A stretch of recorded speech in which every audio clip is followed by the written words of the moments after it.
நேமியா 3வது அதிகாரத்திலே அடிப்படை ரட்சிப்பை குறிக்கின்ற ஆட்டுவாசல், ஊழியத்தை குறிக்கின்ற மீன் வாசல், அடிப்படை சத்தியங்களை கைக்கொள்ளுகிற பழைய வாசல், ஆராய்ந்து பார்த்து நிலைநிறுத்துகின்ற அஸ்திபாரத்தை கொண்ட அந்த வாசலாகிய பள்ளத்தாக்கின் வாசல், இதை தொடர்ந்து இந்த குப்பைமேட்டு வாசல் பதிவிடப்பட்டிருக்கின்றது. எனவே இது அவிசுவாசிகளுக்கு சொல்லப்படாமல் விசுவாசிகளுக்கு சொல்லப்படுகிற வார்த்தையாக இருக்கின்றது. அப்போஸ்தலன் யோவானும் 7 சபைகளுக்கு அவர் நிருபங்களை எழுதுகிறார். இந்த 7 சபைகளும் கிறிஸ்துவின் உயிர்த்தெழுதலிலிருந்து அவருடைய வருகை வரை உள்ள எல்லா சபைகளையும் குறிக்கின்றது.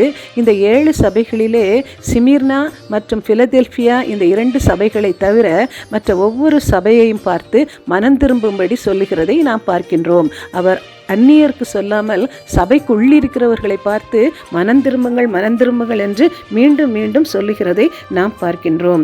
1 பேதுரு 4வது அதிகாரம் 17வது வசனத்தில் பார்க்குறோம், தேவனுடைய நியாய தீர்ப்பு முதலாவது தேவனுடைய வீட்டில் தொடங்கும்.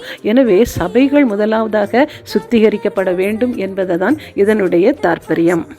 எனவே விசுவாசிகளாகிய உங்களுடைய என்னுடைய ஆவிக்குரிய ஜீவியத்திலே இந்த குப்பைமேட்டு வாசல் ஒவ்வொரு நாளும் செயல்பட வேண்டியதாக இருக்கின்றது. அது நம்முடைய இருதயத்தை நாம் ஒவ்வொரு நாளும் ஆராய்ந்து பார்த்து மீண்டும் மீண்டும் குற்றங்கள் உள்ளே நுழையாதபடி இந்த கதவுகள் நிரந்தரமாக அது வெளியே அனுப்ப வேண்டிய கழிவுகளை, அந்த குற்றங்களை அனுப்ப வேண்டியதாக நம்முடைய இருதயத்திலே ஸ்தாபிக்கப்பட வேண்டும். நம்மில் அநேகர் ஆலய ஆராதனையிலே உற்சாகமாக ஆராதனை செய்கின்றோம், நம்முடைய பாவங்களை அறிக்கை செய்கின்றோம்.